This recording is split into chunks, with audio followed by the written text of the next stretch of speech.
right, so today I wanted to walk you through my classroom really quick. Now that I have all of my systems and processes in place with all of my technology, I just kind of wanted to share that with you.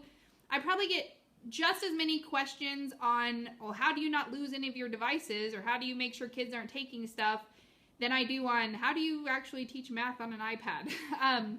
So I wanted to do a video, kind of a technology tour, to show you what I use. So I'm going to kind of start right here actually. This is my Hovercam. Not too expensive. I use it a lot when I'm doing tasks. So I can put students' work under here, project it right up onto my board, and kids can share how they did what they did rather than having to write it all up on the board again. They're just pointing to things and sharing from their own paper. So that's something that I do use sometimes. Right here, every single day, charging racks. So these are my charging carts. They're on wheels, obviously. Our school has two more of these carts besides what's in my classroom. We have one for the upstairs, and we have each of our English teachers blend one classroom, and then we have another math teacher that uses these for a couple of his math classrooms. So they have one charging cart between the three of them with 15 devices in it that they roll from classroom to classroom and shared devices. Downstairs we have another one of these with 15 devices, and we have two science teachers. One science teacher is blending one class. We have another science teacher blending one class but two sections of that class. And then we have a health class that's blended downstairs with a third teacher. So those three teachers also share a charging cart, and they roll their cart from class to class. It does lock in the front, super easy to roll. Normally they're not up on a counter since those guys roll it from classroom to classroom. I found with mine being in my classroom all the time, it was nice to have it on the counter so it didn't create a traffic jam with my kids. They're super great. You'll notice the chargers are plugged in the back. So there's literally only one cable that goes from the back of this cart to my wall plug. And then I plug in all my charging cords into the cart itself. Each charging cable has a clip on the side you can see there, and then that holds the cable for the device. It's way more organized. I was doing like 7 power strips, and there was tape everywhere, and my cords were bundled it was crazy and ugly and a mess, and it took me so much time to reorganize it every day so that it wasn't a disaster for the next day. You'll also notice that every shelf has a number. So the number system in my classroom is very important. Every single desk is assigned a number in my classroom. Not each student, but each desk. So they know as soon as they sit in a desk, they know what their number is. And that number tells them which iPad to grab. You can see right here, it also tells them which stylus to grab. This is my stylus rack that the shop class made for me. Before I got this rack, I did lose 2 styluses the first couple weeks of school.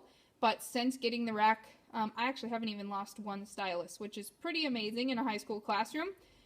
So this number system really, really works. Let me keep sharing that with you here in a second. This is the back shelf of my classroom. Super important space for my kids. The orange folders are paper copies of each lesson in the module that we're in. I did notice some of my students had a hard time transferring from a paper textbook and paper and pencil classroom to a digital textbook. So what I did to help give them a transition element is I did provide them with paper copies of just the assignment. They can't just turn in the paper copy. They still have to put it in on Brain Honey and do everything everybody else is. But it did give them that resource. I would say that probably only 15 to 20% of my kids use that, and I'm noticing every week that number is going down and down and down. I kind of anticipate down the road probably not having to do this at all, but it was a good transition piece, kind of took away some of their nervousness about the technology, some of their anxiety. It gave them something comfortable to kind of hang on to, and now as they're getting comfortable with the technology, I'm noticing they're just not taking the paper copies as often. And then we have a 3-hole punch for their binders and the graph paper that we use all the time. So continuing with the number system, this is my cell phone rack. So as soon as kids walk in, at this point they know what desks that they sit in generally, and they put their cell phone in their coordinating spot. Students don't keep cell phones in our classrooms, they put them in the rack, and that has totally eliminated texting in the classroom. I'm totally loving it. Another piece that I use is, even though with blended learning my kids get to see exactly what's going on in the class, what comes next, what's due when, I've noticed that they've been a little bit more successful since I've put stuff up on the board. So I do keep a kind of a general timeline for them up on the board when things are due.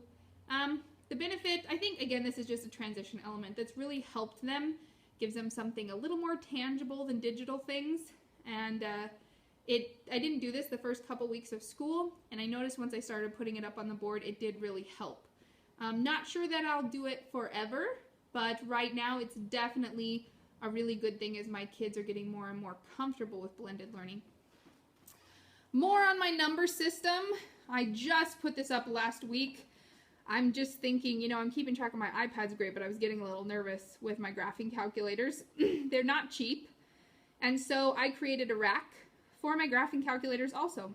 Again, you'll notice that every slot is numbered, and this is the seating chart that I have for my classroom.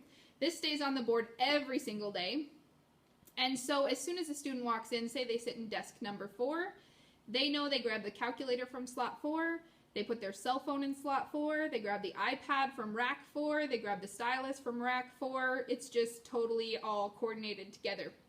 And so this seating chart and my number system has made a world of difference. So many people ask me, how do you make sure you don't lose devices, lose styluses, lose stuff? This is how I do it right here. And honestly, it kind of evolved into this big crazy number system, but it works. And so I can say, you know, I'm up here in the front of the classroom, and I'll kind of give you a quick glance. Yes, my desk is a disaster today. But I can stand right here in the front of the classroom and say, you know, the calculator from slot 4 is missing, which it is actually right now. It's on my desk. And I can say, okay, whoever has iPad number 3, it is still not put away. And I can look at that desk, so-and-so, Joey, you did not put away iPad number 3. And is there any styluses missing? And it's this quick glance. At the end of every one of my class hours, 5 minutes before the bell rings, I have an alarm that goes off on my iPad. It's loud and it's obnoxious. And all of my students know that when that alarm goes off, we start putting everything away. The iPads get shut down, they get put away. The styluses get put away. The calculators get put away. Everything gets put away. And now I can just stand here and say, are there any iPads missing? Are there any styluses missing? Are there any calculators missing? And so it makes it so easy for me to check and make sure. Since I've implemented this program, like I said, I lost 2 styluses before I got the rack. But since I put everything in racks, I have not lost 1 calculator, I have not lost 1 stylus, and I have not lost 1 iPad. So having the number system and the racks has paid off. And it's fast and it's easy for me. So anyway, I hope this gives you some ideas. One last resource I wanted to show you, and you will see it right there. I bought a little piece of software online called Reflector. And what Reflector does is it's a $10 to $12 program that you download on your computer, and you can literally use AirPlay to connect your iPad. I'm going to swipe it up here. You can connect your iPad, you just swipe up, and you'll choose AirPlay, and it connects it right to your computer, and you will see that whatever I'm videoing right now is actually going on my projector. It is so easy to use. I use this all the time, probably at least every day. A lot of times I'll take a quick picture of a student's assignment, chuck it up here on the board because I just go into my camera roll. I'll have students start discussing it. If we're working through example problems or I'm helping a student, I will just pull up my EduCreations app and start working it out on my iPad, and it projects right up on the projector. This is probably one of the most important pieces of technology almost that I have, and it was so cheap. Best 10 to 12 bucks I've ever spent. So I'm kind of moving it around a lot. I just want to show you, you see there that it literally shows exactly what my iPad screen looks like. So anyway, it's called Reflector. You can use it on a Mac or on a PC. It's a great program. I would highly encourage you to use it. Anyway, so there are some systems and some thoughts, ideas, processes that hopefully kind of help you out in your classroom. Thanks for joining me on my short little technology tour.